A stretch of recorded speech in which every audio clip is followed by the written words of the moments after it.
नमस्कार किसान भाई और बहनों, आज हम उपस्थित है कृषि विज्ञान केंद्र मुजफ्फरपुर में और हमारे साथ उपस्थित है कृषि वैज्ञानिक रजनीश सिंह। और आज जानना चाहेंगे कि जो मक्का की अंतर्वर्ती फसल है उसको किस तरीके से लगाते हैं और उसमें क्या क्या फ़ायदे हैं। डॉक्टर साहब जानना चाहते हैं कि मक्का और आलू के साथ कोई अंतर्वर्ती फसल में किस तरह से फ़ायदा होता है। हाँ, ये बहुत बहुत धन्यवाद आपका। इसमें क्या करते हैं कि हम मक्का को जो आलू जो लगाते हैं उसी की मेड़ पे हम मक्का को लगाते हैं। तो इसमें सबसे चीज़ होती है कि स्पेसिंग, यानी कि उसको दूरी का क्या करना है, उसको हम दूरी को मेंटेन करते हैं। तो जो दूरी होती है वो 45 सेंटीमीटर का हम वो रखते हैं, जिसमें से हम पहले हम उसमें आलू करते हैं, उसके बाद से ठीक उसी पे हम क्या कर देते हैं, हम मक्के की बुआई करते हैं। इससे क्या होता है कि किसान भाइयों दो तरह से हमको लाभ मिलता है। हम जब भी इरिगेशन करेंगे यानी कि सिंचाई जब करेंगे तो उसमें क्या होता है कि हमको हर हफ्ते एक सिंचाई की करने की ज़रूरत होती है किसान भाइयों। तो उसमें हम ये करते हैं कि जब भी वीड आता है यानी खरपतवार जब उगते हैं तो हमारी एक आसानी से हम खरपतवार नियंत्रण भी कर लेते हैं, जिससे कि हमारे दोनों क्रॉप में हमको लेबर लगाने की ज़रूरत नहीं पड़ी।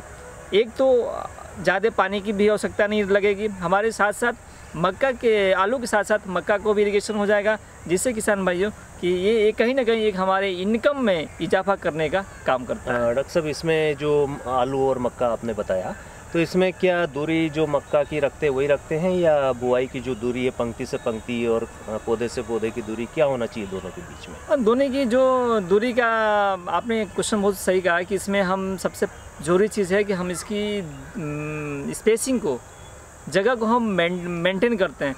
जो एक सामान्य जैसे कि आलू की जो स्पेसिंग है और मक्के की स्पेसिंग है, इसमें हम थोड़ी स्पेसिंग को क्या करते हैं, बढ़ा देते हैं। क्योंकि क्या होता है कि जब फसल हमारी बढ़ने लगती है, जब फसल बढ़ती है तो उस समय क्या होता है कि जो इसकी पत्तियां होती हैं वो काफ़ी चौड़ी होती हैं। मक्के की जो पत्ती होती है काफ़ी चौड़ी होती है और उसका प्रभाव भी आना शुरू हो जाता है। तो इसीलिए हम थोड़ा स्पेसिंग को मेंटेन करते हैं।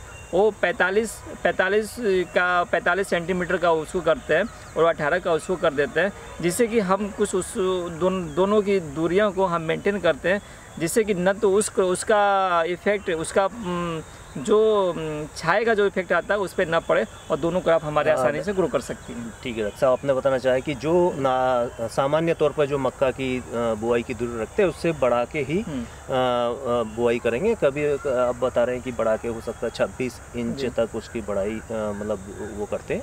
एक चीज़ और था कि किसान भाइयों के लिए कि क्या खाद, अगर हम एक साथ दो फसल लगा रहे हैं तो खाद क्या हमें कितना डालना चाहिए, ज़्यादा डालेंगे या जो खाद का कैसे क्या? नहीं, आपने क्वेश्चन अच्छा किया है कि जब हम इसको बोलते हैं हम पोषक तत्व प्रबंधन, तो ये बहुत ही मुख्य चीज़ है पोषक तत्व प्रबंधन का।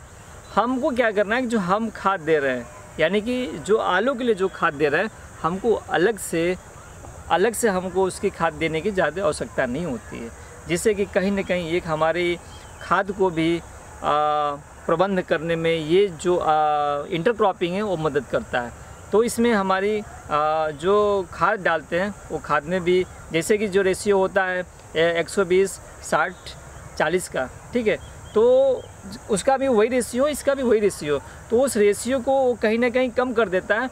हम एक ही क्रॉप का जो पोषक तत्व प्रबंधन है हम दोनों को एक ही से मैनेज कर लेते हैं। ठीक है डॉक्टर साहब, मतलब ये है कि जो हमने आलू के लिए जो खाद देते हैं उसी से ही हमारी मक्का की फसल भी हो जाती है। तो ये बहुत बहुत धन्यवाद डॉक्टर साहब कि किसान भाइयों को ये मक्का की फसल के और आलू की अंतर्वर्ती खेती के बारे में आपने जानकारी दी। बहुत बहुत धन्यवाद। नमस्कार।